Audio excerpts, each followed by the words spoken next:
오늘 말씀 같이 나눌 때 예배에 성공하라라는 말씀으로 제목을 가지고 함께 나누도록 하겠습니다. 한번 제목을 같이 한번 이렇게 말씀해 볼까요? 저를 따라서 하시겠습니다. 예배에 성공하라. 한 번만 더 하시겠습니다. 예배에 성공하라. 아멘. 그렇게 될 줄 믿습니다.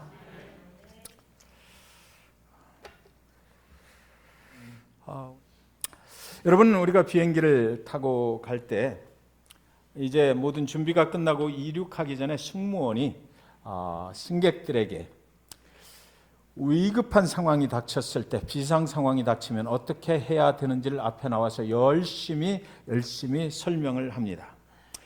여러분 다 비행기 타보셨으니까 제가 질문을 한 가지 던지겠습니다. 비행기가 만약에 가다가 바다에 불시착을 하게 되면 어떻게 우리가 해야 되는지 혹시 아시는 분 계시나요? 구명조끼가 어디에 있습니까? 발 밑에 있고. 바다에 떨어지면은 그 비행기에서 뭐가 나오죠? 구명보트가 나오고. 그래도 여러분들을 참 대단하십니다. 잘 기억하고 계시네요. 모든 위급 상황 안내 방송 중에 맨 뒤에 나오는 것이 그것입니다. 바다에 불시착을 하게 됐을 경우에 어떻게 해야 된다라는 것이 나와요. 근데 그 내용이 좀 길다 보니까 대개 보면 승객들이 그 말씀에 귀를 끝까지 기울이는 것 같지는 않더라고요. 중간에 보면 다 다른 짓을 하고 이렇게 되는 거예요. 위급한 상황이 정말 닥쳐서 내가 탄 비행기가 바닷가운데 떨어졌을 때 그때 되면 모두들 아마 굉장히 당황을 하지 않을까 이런 생각을 해보게 됐습니다. 우리 인생의 위기를 만나면 우리는 과연 어떻게 해나가야 되는 것일까요? 여러분, 우리가 드리는 이 예배는 하나님이 우리를 살리시는 그 음성을 듣는 시간입니다. 우리가 인생을 살다가 물론 하나님과 함께 동행을 하지만 그러나 인생을 살다가 또 위기를 만났을 때도 하나님께서 우리에게 어떻게 하라고 했던 그것을 잘 기억하는 사람은 살아남을 수가 있는 것입니다. 그래서 이 예배 시간이 굉장히 중요한 것이고 우리는 이 예배를 통해서 우리의 삶을 인도하시는 하나님의 음성을 꼭 들어야만 되는 것이죠. 비록 짧은 시간, 1시간 동안 드리는 이 예배지만 찬양을 통해서 기도를 통해서 또 하나님의 선포되는 그 말씀을 통해서 우리는 인생의 가장 귀한 것을 발견하게 되고 그 하나님의 말씀 가운데 우리가 순종하고 우리의 인생을 갈 때 하나님의 뜻대로 복된 생활을 할 수 있게 되는 것입니다. 인생의 위기 상황을 만나더라도 안전하게 구원받을 수가 있게 되는 것이죠. 그래서 이 시간이 굉장히 귀중한 시간인 것이에요. 잭슨빌 중앙교회 성도님들 모두가요 주님의 음성을 들을 수 있는 귀한 시간 되시기를 주님의 이름으로 간절히 축원드립니다. 여러분, 우리는 야곱의 인생과 요셉의 인생에 대해서 살펴보고 있는데 오늘은 좀 요셉을 떠나서 야곱의 인생으로 가보도록 하겠습니다. 하나님은 야곱의 인생의 위기를 만났을 때마다 그를 찾아오셨습니다.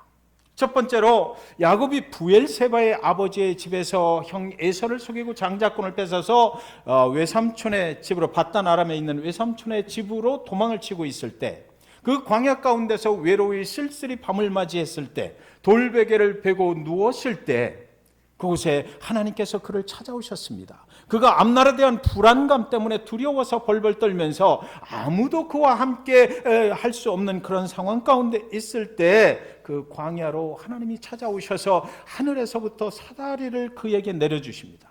그리고 그 사다리가 하늘과 그 야곱이 연결되었을 때에 하나님의 천사들이 그 사다리를 타고 오르락내리락 하면서 하늘의 것을 야곱에게 배달을 하는 것입니다. 야곱이 아마 그날 밤에 기도했다면 또 그 기도를 가지고 하늘로 올라가서 하나님께 전달을 했을 것입니다. 도망자의 신세가 되어 처량하게 광야에서 돌베개를 베고 누워서 잠을 자려 할 때 그렇게 하나님께서 그를 찾아오셨던 것이에요. 사다리의 높은 꼭대기에 하나님이 나타나셔서 그에게 이렇게 말씀하셔요. 창세기 28장 15절에 보면 내가 너와 함께 있어 네가 어디로 가든지 너를 지키며 너를 이끌어 이 땅으로 돌아오게 할지라 내가 네게 허락한 것을 다 이루기까지 너를 떠나지 아니하리라 하신지라. 하나님이 야곱을 쫓아오셨어요. 야곱은 막 도망자가 되어가지고 하나님을 생각할 겨를도 없이 어디론가 막 가고 있는 것입니다. 앞날이 어떻게 될지도 모르고 내가 과거에 저질렀던 그 죄악 가운데 정말 내가 잘못했구나라는 생각을 하는지 안 하는지 모르겠지만 그를 열심히 따라오는 사람이 있었는데 그분이 바로 하나님이셨어요. 인간이 부족하고 연약한 그런 인생을 살아갈 때에 하나님께서 그의 뒤를 막 따라오신단 말이죠. 그래서 우리는 하나님을 잊어버리고 막 도망칠지라도 하나님은 우리를 쫓아오셔서 하나님이 하시고 싶은 그 말씀을 우리에게 하신다는 것입니다. 앞날에 대한 두려움에 떨고 있을 때 하나님이 그를 찾아오셨어요. 직접 찾아오셨어요. 야곱이 하나님 좀 나를 따라오세요 라고 나를 보호해 주시지 않겠습니까? 라고 요청한 적이 없는데 하나님은 그를 기억하고 거기를 따라가고 계신 것입니다. 야곱은 앞서가고 하나님이 야곱을 뒤쫓아오는 거예요. 그러나 많은 시간 동안 그 후 야곱은 또 이렇게 자기를 쫓아오신 하나님을 잊어버리고 살았던 것이에요.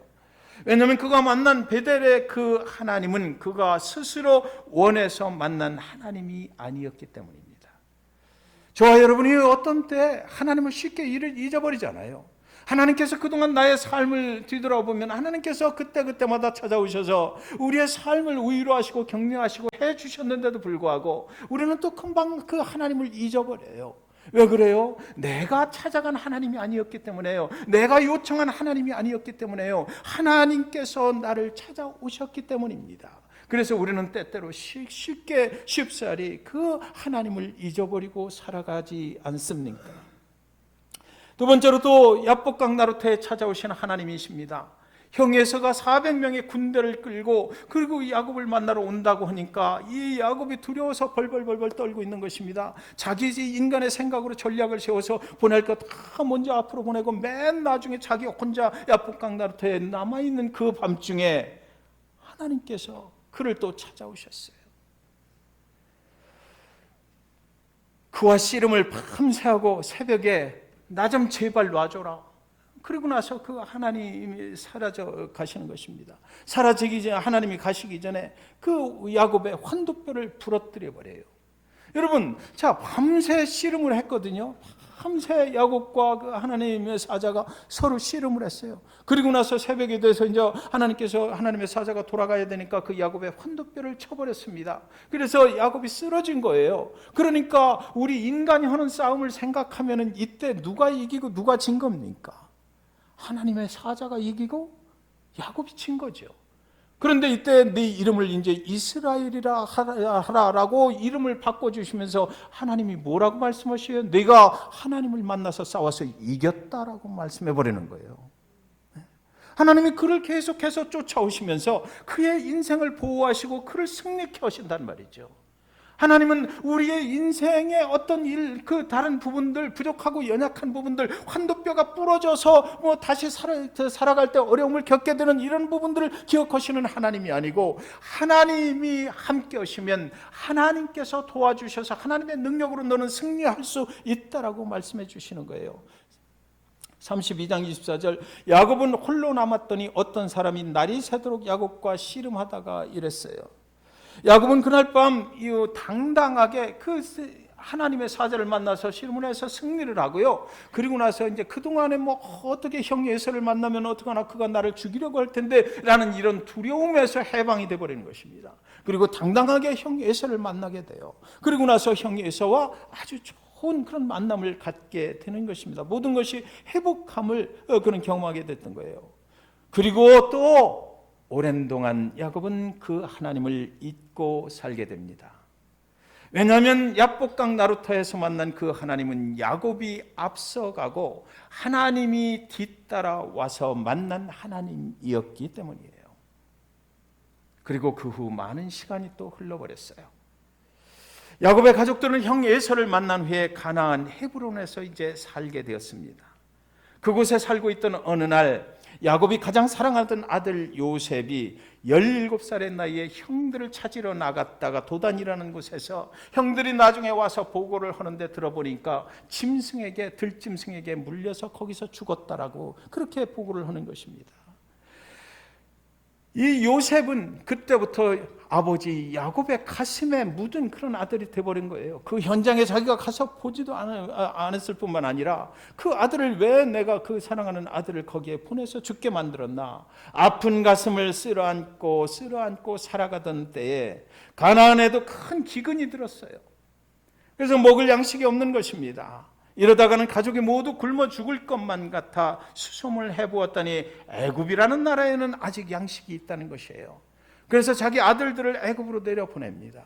거기 가서 양식을 얻어오긴 얻어왔는데 둘째 아들 시므온이 보이질 않는 거예요. 그래서 시므온은 왜 안 왔냐 그랬더니 거기 있는 그 국무총리라는 사람이 시므온을 감옥에 가둬놓고 들어가서 네 그 막내 동생 베냐민을 꼭 다시 데리고 오면 내가 이 시므온을 풀어주겠다라고 얘기를 하는 것입니다. 그래서 이제 돌아가서 어쩔 수 없이 그 야곱이 그 베냐민, 옛날에 잃어버린 그 요셉을 생각하면 보낼 수가 없는데 혹시나 잘못될까 봐 걱정이 되지만 그래 어쩔 수 없이 이제 베냐민을 그 형들과 함께 내려보냈어요. 그래서 가서 다시 또 그 아들들이 양식을 얻어가지고 돌아와서 하는 말이 뭐냐고 그러면 그 국무총리가 알고 보니까 우리가 옛날에 죽었다고 말했던 그 요셉입니다. 그가 아주 멀쩡하게 거기 살아있고 애굽의 총리가 돼가지고 이제는 아버지를 보기를 원합니다 이러는 거예요. 그래서 아버지를 모시고 우리가 내려가기를 원합니다 그러는 거죠. 그러면서 그 바로 왕의 허락을 받아가지고 이제 이 야곱의 가족들이 전부 다 내려오면은 아주 좋은 땅에서 살게 해주겠다. 그래서 바로가 이렇게 수레를 보내서 아버지와 가족들을 모셔오라고 했습니다 라고 말을 하는 것입니다. 가나안에서 애굽으로 이주해 가야만 되는 이런 상황이 이제 그 가정에 닥친 거죠. 여러분, 우리 인생길도 바로 이렇습니다. 우리는 이동하면서 살아요. 한국에서 미국을 왔고 미국에서 잭슨빌을 왔어요. 또 잭슨빌에서 어느 날 어디론가 또 가겠죠. 그리고 우리가 마지막 가는 곳, 그것은 바로 하나님이 계신 영원한 천국이에요. 그곳으로 가는 동안 이곳에서 저곳으로 하나님이 우리의 거처를 이동시키면 우리는 그 길을 따라가고 그렇게 살아가는 것이죠. 그때마다 우리는 우리의 연약함을 발견하게 되고 그때마다 하나님이 아니면 우리는 살 수 없는 것, 그것을 발견하게 되고 그래서 하나님의 손을 붙잡고 하나님과 함께 가기를 원하는 것이에요. 그래서 오늘 야곱의 가정도 이제 애굽으로 내려가야 되는데 이 야곱이 생각할 때 첫 번째 생각이 드는 것은 뭡니까? 이제 내가 애굽으로 가면 그동안 잃어버렸던 죽은 줄만 알고 살아왔던 그 사랑하는 아들 요셉을 드디어 만날 수 있게 됐구나. 그 아들이 살아있다니 내가 빨리 달려가서 그 아들을 만나봐야 되겠다. 그리고 또 바로가 우리 가족이 다 오기만 하면 아주 좋은 땅에서 잘 살게 해주겠다고 약속을 했다니까. 그러면 그 바로가 그렇게 약속을 했죠. 바로 왕이 그렇게 약속을 했죠. 그 총리되는 당신의 아들이 또 거기에 있으니 그 애굽이라는 세상에서 가장 잘 나가는 나라에 두 권력자가 최상위에 있는 권력자가 우리의 생활을 보장해 준다라고 그러니 안 갈 이유가 없게 된 것입니다. 그냥 가기만 하면 이제 인생 확 피는 이런 기회를 맞이하게 된 거예요. 그런데 야곱의 마음이 좀 찝찝해요. 그냥 막 달려갈 수가 없었던 것이에요. 왜 그런지 아세요? 애굽이라는 나라는 하나님이 싫어하는 나라거든요. 애굽이라는 나라는 우상을 섬기는 나라예요. 하나님을 섬기는 나라가 아니에요. 그동안 야곱이 믿음이 없고 여러 가지로 부족하긴 했으나 그러나 하나님의 뜻에 따라서 가나안으로 와서 사는 거거든요. 가나안은 하나님의 약속하신 땅이고 축복해 주리라 하셨던 그 땅이고 여기서 살아야 되는 거예요. 야곱의 생각에는. 우리가 감히 함부로 잘못 결정을 해서 애굽이라는 땅으로 가게 되면은 거기 가서 자 생각해 보십시오. 가만히 생각하니까 야곱이 잠이 안 오는데 생각해 보니까 무슨 생각이 들어요? 내가 애굽으로 가기만 하면 잘 살게 될 것이다. 제가 잃어버렸던 아들도 찾을 수 있다. 그러나 그 애굽은 하나님이 원하시는 땅이 아닌데 내가 가도 될까라는 생각, 그리고 내가 지금 결정을 해서 애굽으로 내려간다라고 하고 모든 가족을 데리고 내려갈 때에 내가 하나님을 믿는 믿음으로 가는 것이냐, 아니면 거기에 있는 사람 요셉과 바로를 믿고 가는 것이냐라는 것이죠. 내가 사람을 믿고 거기를 가는 것 아니냐라는 생각이 들었던 것 같아요. 45장 28절에 이스라엘이 이르되 조카도다. 여기서 이스라엘은 그 야곱의 이름이잖아요. 이스라엘이 이르되 조카도다. 내 아들 요셉이 지금까지 살아있으니 내가 죽기 전에 가서 그를 보리라. 자, 저와 여러분 같으면, 저 같으면 그럴 것 같아요. 뭐 술에도 왔겠다. 그 죽은 아들이 22년 전에 죽었다고 생각했던 그 아들이 국무총리가 돼서 그 나라의 최고 잘 나가는 회사의 총리가 돼 있다니, 내가 지금 당장 달려갈 테니까 너희들은 잘 정리해서 나중에 쫓아와 하고 저는 신발을 벗어놓은 채로 그냥 달려갈 것만 같아요. 그런데 야곱은 그러질 못했어요. 야곱의 성격으로 봐도 충분히 그러고 남을 사람이거든요. 거기 가면은 얼마나 좋은 생활을 하게 되는데, 이제 보장된 생활을 하게 되는데, 그동안에 사람을 속이면서 살아왔던 이 사기꾼 같은 야곱이 그 기회를 마다할 이유가 하나도 없는데도 성경에 보면 야곱이 머뭇거리고 있는 모습이 보여요. 거기서 잠시 생각을 해야만 됐던 것 같아요. 여러분, 이때 야곱의 나이가 꽤 됐었거든요. 그래서 내가 죽기 전에 가서 그를 보리라 하는 거예요. 이제 내가 죽음 앞에 있다. 얼마 못 살 것 같다. 내 인생 다 살았는데 이제 야곱을 가서 만나고 죽어야지. 이런 고백인데, 인간이 죽음을 생각하기 시작할 때 그때야 비로소 철이 든다고 그러잖아요. 야곱이 이제 나이가 들어서 죽음을 생각하는 그런 시기가 된 것입니다. 죽기 전에 꼭 이루고 싶은 일은 죽은 줄만 알았던 그 사랑하는 아들을 만나보는 것이었어요. 죽기 전 마지막 소원처럼 야곱은 요셉을 만나러 가고 싶었던 것이지요.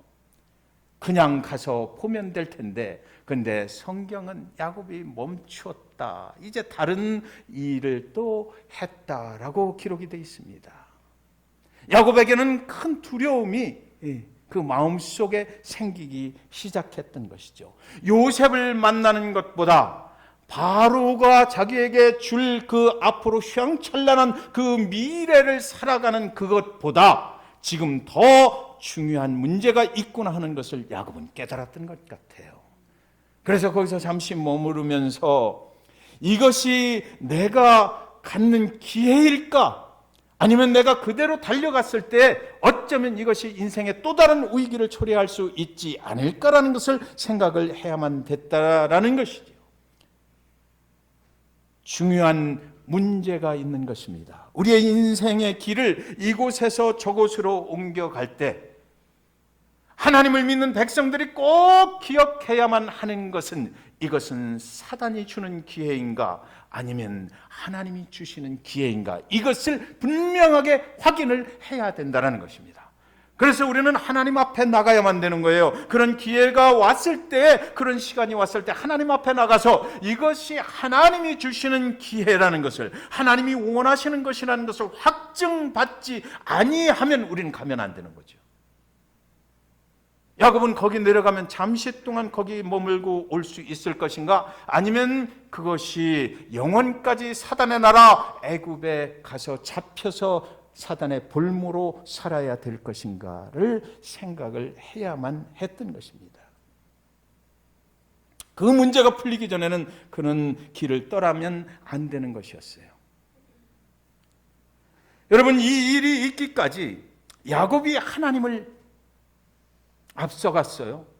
그동안 야곱은 그렇게 살았어요. 그리고 하나님이 그의 뒤를 따라갔습니다. 야곱이 베델로 갔고 하나님이 찾아왔고, 야곱이 밧단 아람의 외삼촌 집으로 갔고 거기까지 따라오셨고, 외삼촌 집을 떠나올 때 또 중간에서 또 하나님이 그를 따라오셨어요. 야곱이 야복강 나루터에 먼저 갔고 그날 밤 하나님이 그를 또 따라오셨어요. 지금까지는 그렇게 살았는데 오늘은 이제 생각이 바뀌었다는 것입니다. 그 사랑하는 아들을 만나게 됐는데도 야곱은 거기서 머뭇거려요. 왜? 죽기 전에 내가 내 신앙을 분명히 해야 되겠다라는 생각 때문입니다. 야곱이 먼저 하나님을 찾아갑니다. 이제는 야곱이 먼저 찾아가는 거예요. 그래서 야곱이 나이가 들어서 그동안 살아온 인생의 길을 뒤돌아보니까 항상 자신이 앞서갔던 그런 기억들이 있는데, 이제는 지금 이 상황 속에서 야곱이 하고자 했던 것은요, 46장 1절에 보면 이스라엘의 모든 소유를 이끌고 떠나 부엘세바에 이르러 그의 아버지 이삭의 하나님께 희생제사를 드리니, 이렇게 되어 있어요. 야곱은 예배를 먼저 하기를 원했던 것입니다.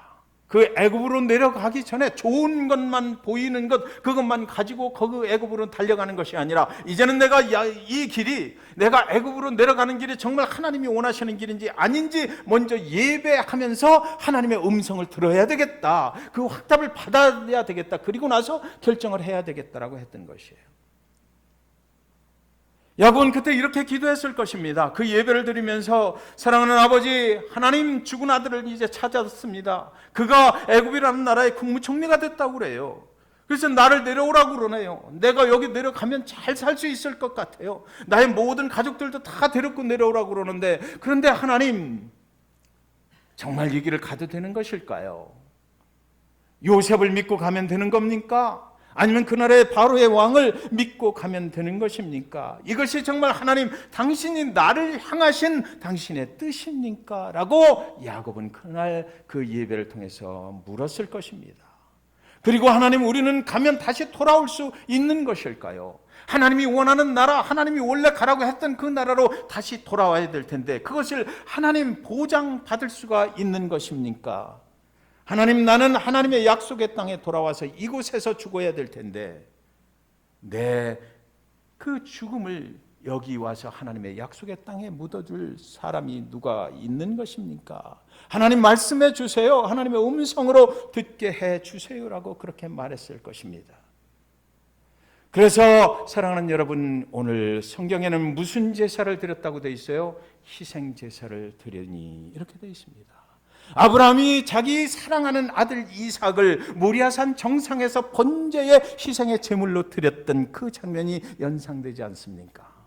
오늘 그 야곱이 그날 부엘세바에서 드렸던 그 제사는요, 아주 강력한 하나님께 요청하는 제사였어요. 자기의 모든 것, 나의 모든 소유를 다 드려도 좋으니까 하나님, 이것에 대해서 말씀해 주십시오라고 하는, 내 인생을, 내 생명을 산 제물로 드리겠습니다라고 하는 이런 희생의 제사를 야곱이 그날 부엘세바에서 애굽으로 가기 전에 드렸다라는 것이지요. 여러분, 우리가 거룩한 산 제물들이라고 그러잖아요.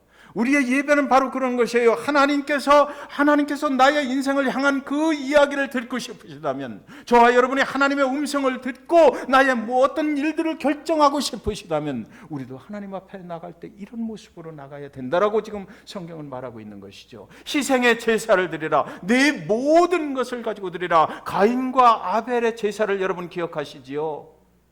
한 사람은 받으시고 한 사람은 안 받았어요. 우리가 다 같이 여기서 예배하고 있지만 어떤 사람의 예배는 하나님이 받으시고 어떤 사람의 예배는 받지 않으실 수 있다라고 창세기 4장에는 분명히 그렇게 첫 예배를 통해서 하나님께서 말씀하셨거든요. 거기 보면 가인과 그 제물, 그리고 또 아벨과 제물, 이렇게 말해요. 아벨과 그 제물은 하나님이 받으시고 가인과 그 제물은 받지 않으셨다. 영어로 하면 and거든요. 우리가 쉽게 생각하기에 그 제물만 안 받으신 것 같이 생각이 되지요. 그러나 그렇게 되어 있지 않아요. 성경을 자세히 보시면 가인과 가인의 제물이라고 되어 있어요. 뭘 말하는 것이에요? 저와 여러분을 안 받으실 수도 있고 받으실 수도 있다라는 것입니다. 재물의 양이 어떠냐가 문제가 아니에요. 재물이 얼마나 깨끗하냐, 그건 중요한 것이지만, 그러나 그것보다 더 중요한 것은 그 재물을 드리는 사람이 어떤 마음으로 드리고 있느냐, 그것이 중요하다는 것이지요. 그래서 가인과 아벨의 문제는 그렇게 푸는 거예요. 그때 그 희생 제사를 야곱이 드리니까 그때 무슨 일이 야곱한테 일어나는지 아십니까? 46장 2절입니다. 그 밤에 하나님이 이상 중에 이스라엘에게 나타나 이르시되 야곱아 야곱아 하시는지라 야곱이 이르되 내가 여기 있나이다 하매 하나님이 그 야곱의 이름을 2번 불러주셨어요. 지금까지 야곱의 인생 가운데서 찾아오신 하나님이 계셨어요. 여기저기 두려움에 떨고 있을 때마다 위기를 만날 때마다 따라오셔서 말씀해 주셨는데요. 그때 야곱아 야곱아라고 부른 적은 한 번도 없어요. 내가 너를 보호해 줄게 두려워하지 말라 나가 너와 함께하리라 말씀하셨어요. 그런데 가만히 생각해 보니까 오늘 이 말씀을 묵상하면서 생각해 보니까 하나님께서 제가 예배할 때도 찾아오셔서 그렇게 말씀하실 것 같아요. 내가 너를 보호해 주리라 내가 너와 함께하리라 언제든지 두려워하지 말고 가라라고 말씀하실 것 같아요. 그러나 제 인생 가운데 환규야 환규야 내가 너 환규를 보호해 주리라고 하셨던 적은 별로 없는 것 같아요. 정말 하나님께서 나와 1대1의 관계 속에서 그런 말씀들은요 내 이름이 아니고 그냥 하시는 말씀들은 나한테도 할 수 있고 다른 집사님들한테도 할 수 있고 얼마든지 하나님이 마음 놓고 누구한테든지 하실 수 있는 말씀이잖아요. 오늘 이 교회 가운데도 예배하시는 성도님들 모두에게도 하실 수 있는 말씀이에요. 내가 너를 보호할 테니까 두려워하지 말라 하실 수 있죠. 그러나 이 예배 중에 환규야 라고 부르시면서 내가 너 환규라는 내 인생을 보호해 줄게 라고 하시는 것은 그렇게 흔치 않다라는 것입니다. 이 희생 제사를 통해서 야곱은 나를 부르시는 하나님을 만난 거예요. 나와 관계하시는 하나님, 모든 인류를 향하시는 그 하나님이 아니라 그 중에서도 나를 특별하게 관리하시기를 원하시고 나를 특별하게 하나님의 축복권 안에 두기를 원하시는 그 하나님을 만난 거예요. 그러니까 이제 대답은 뭡니까? 분명히 하나님께서 내가 애굽으로 가야 되는지 안 가야 되는지를 말씀을 해 주셨다는 거죠. 지금 나에게 처한 상황 속에 하나님이 개입하신 거잖아요. 모든 인류에게 개입하시는 하나님이 아니라 내 상황을 알고 계시는 그 하나님이 지금부터 이제 말씀하시는 것입니다. 모세를 부를 때도 모세야 모세야 그렇게 부르셨어요. 사무엘을 부를 때도 사무엘아 사무엘아 부르셨어요. 사도 바울을 부를 때도 사울아 사울아 그렇게 부르셨잖아요. 그 개인의 상황 가운데 저와 여러분이 처하고 있는 그 두려움 가운데 그것을 아시고 그 문제만을 위해서 특별하게 역사하시는 하나님을 야곱은 그날 만나게 됐던 것이에요. 사랑하는 여러분, 어느 성도님 부부가 교회에 오시다가 차 안에서 싸웠대요. 티격티격 싸우다가 교회로 들어와서 부부가 나란히 앉았는데 예배 내내 마음이 불편한 거예요. 정말 내가 왜 이 여자하고 이렇게 결혼을 해가지고 이 고생을 하고 성질도 참 대단하네. 그런데 그날 선포되는 하나님의 말씀이 서로 사랑하라 용서하라는 말씀. 그 말씀을 듣고 이제 예배가 끝나고 주차장에 가서 남편이 자동차를 시동을 걸고 그리고 아내가 문을 열고 타는 것입니다. 남편이 앉아서 오늘 예배 말씀을 기억하면서 아내한테 그렇게 묻는 거예요. 네 들었나? 오늘 말씀 네 들었지? 저는 경상도 사람이 아니라 잘 흉내를 못 내는데 경상도 사람이 그랬던 것 같아요. 그때 아내가 고개를 바짝 들고 말합니다. 나만 들었나? 니도 들었지?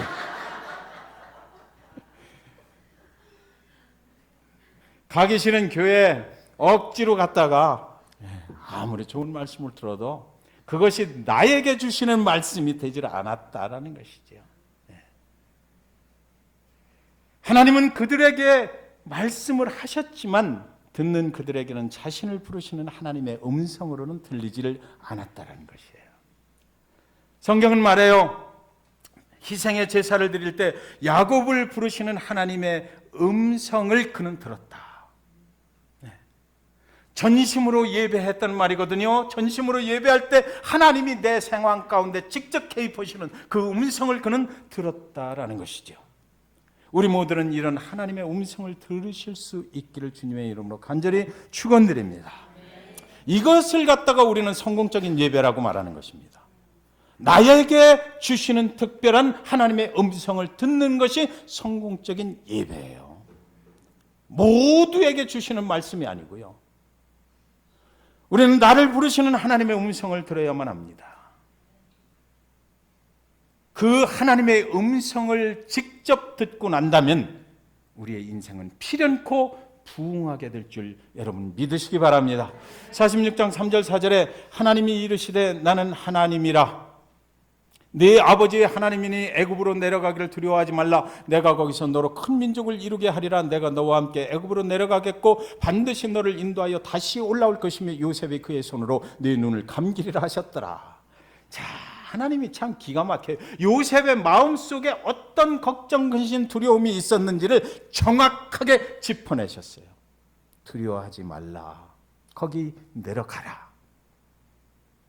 거기 내려가면 내가 계획한 큰 민족을 이루는 이스라엘의 12지파가 거기서 얼마로 불어납니까? 나중에 250만 명으로 불어나서 출애굽을 하게 되는 거 아니에요? 430년이라는 역사를 하나님은 이미 계획을 하셨고 그들을 그로 70명을 지금 내려보내고 계신 거예요. 그러니까 걱정하지 말고 내려가라. 앞으로 430년 동안 그곳에서 거대한 민족을 이루게 될 것이고 너는 분명히 다시 올라와서 가나안에 헤브론의 막벨라 그곳에 너는 또 숨지게 될 것이다 라고 말씀을 하신 거예요. 그 요셉이 거기서 만나는 요셉이 너의 장래를 책임져 줄 것이다. 걱정하지 말고 가라 그랬던 것이지요.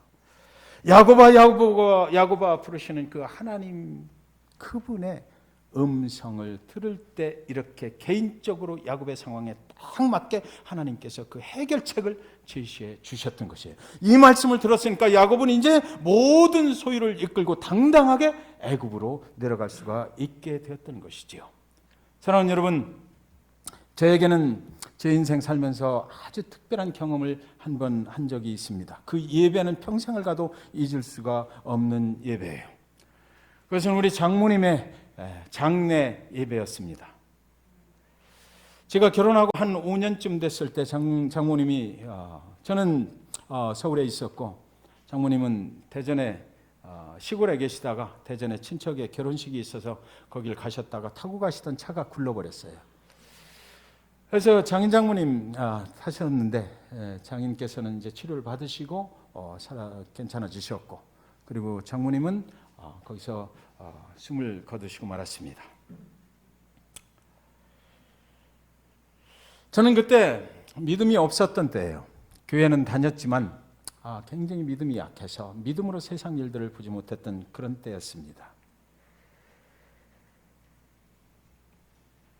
장모님은 평생 저희 고향에 있는 거기에 보면 광시 침례교회라고 100년이 넘는 그 침례교회 역사에 기록되는 그런 광시 침례교회라고 하는 교회가 있었습니다. 그 교회를 평생을 섬기셨던 분이세요.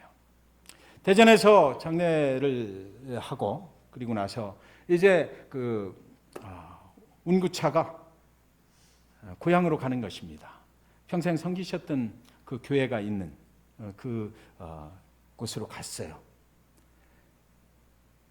그 시신을 모시고 그렇게 도착을 해보니까 장모님이 묻히실 그 묘지가 있는 산 아래에 이제 도착을 했는데 그날 비가 많이 오더라고요. 비가 많이 오는데 도착을 해서 보니까 그 광시 침례교회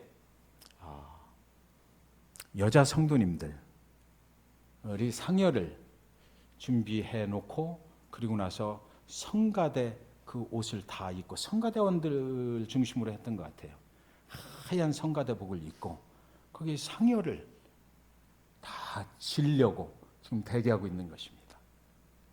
이제 시신을 상여 속으로 옮겨놓고 그리고 나서 그 피가 주룩주룩 내리는데 이분들이 상여를 메고 올라가는 거예요. 예, 여자 성도님들이 그러면서 찬송가를 부르면서 그 빗속을 그 상여를 메고 여자 성도님들이 하얀 띠를 여기 두르고 하얀 성가대복을 입고 저는 믿음이 약했는데 그날 그 장면이 평생 잊어지지가 않아요. 그래서 묘지를 이렇게 파놓은 그곳에 이렇게 묘지에 도착을 하니까 낯익은 얼굴이 묘지 흙을 파서 이렇게 위로 올려놨는데 거기가 이렇게 이제 더 됐잖아요. 그 흙을 다시 이제 묻을 거지만 그 위에 낯익은 목사님 얼굴이 목사님이 거기 한 분 서 계신 거예요. 제가 서울에서 섬기는 그 작은 개척교회의 목사님, 담임 목사님이 거기로 오신 거예요. 소식을 들으시고. 그러고 나서 그분이 하관 예배에 기도를 하시는 것입니다. 성경을 그 산꼭대기에서 다 이렇게 드시고, 그리고 그 검은 성복을 이렇게 입으시고 그 빛 속에서 기도를 하셔요. 그때 그분의 기도를 나는 다 기억은 못해요. 그런데 그때 그분께서 말씀하셨어요. 기도하시는데 이렇게 말씀하시더라고요. 한 구절은 제가 기억해요. 이 영혼이 오늘 이 땅에서 살다가 하나님의 품으로 돌아가는 것입니다. 저는 그 기도를 들으면서 그날 무슨 생각을 했는지 아세요? 인생의 끝이 죽음이 아니구나. 오늘 우리가 죽음 후에 가는 곳이 여기 있구나. 그래서 오늘 이 빛 속에서 치러지는 이 장례식은 그래서 이 땅에서 고난 가운데 환난 받으면서 살던 그 영혼이 이제 하나님의 천국으로 이어지는 그 순간이구나라는 것을 그때 알게 됐고요. 그리고 나서 그때 하나님께서 저에게 말씀하시는 음성이 있었어요. 환규야, 이제 알겠니? 그렇게 살면 안 돼. 그렇게 사는 거 아니야. 믿음이 없어서 가장 위선적으로 살았던 것 같고, 세상에 나가서 세상 사람들과 같이 어울려 살았고, 교회에 와서는 집사라고 하는데도 제대로 집사 노릇 한번 해보지 못하고 살았던 그 모습이 거기서 완전히 망가져 버렸어요. 근데 하나님이 그렇게 부르시더라고요. 그렇게 살지 마. 세상에서 가장 가치 있고 가장 우리가 귀하게 여겨야 될 것이 무엇인지를 내가 깨달아야지. 여러분, 무엇이 성공적인 예배일까요? 사랑하는 여러분, 성공적인 예배는요, 내 자신을 간절히 산 제물로 드리는 희생의 제사를 통해서 이루어지는 것입니다. 저와 여러분이 예배에 나오실 때 얼마만큼 간절한 마음으로 준비하고 나오시나요? 내가 오늘 가서 하나님의 음성을 들어야 되겠다, 내 문제만 가지고 나가는 것이 아니라 하나님 그분의 음성을 내가 피놓고 듣고 오리라. 내 인생의 문제를 해결해 주실 그 하나님, 영원하고 복된 길로 인도하실 그 하나님 앞에 내 문제를 가지고 나서 내가 드릴 때 이 예배를 내가 전심으로 드려야지 라고 이 1시간 예배를 준비하시면서 오신 분은 분명히 그 이름을 불러주시는 하나님의 음성을 듣고 가게 되리라고 저는 믿습니다. 하나님이 나의 이름을 부르시는 그 음성을 듣는 예배가 성공적인 예배인 거예요. 그 음성을 듣고 나면 환규야 환규야 부르시는 그 음성을, 야고보아 야고보아 부르시는 그 음성을, 운이야 운이야 부르시는 그 음성을, 주너라 주너라 부르시는 그 음성을 들으시면 우리는 변하게 돼 있잖아요. 우리는 그 음성 따라갈 수밖에 없게 되는 거예요. 그래서 사랑하는 여러분, 결론입니다. 예배에 성공하면 인생이 성공하게 될 것입니다.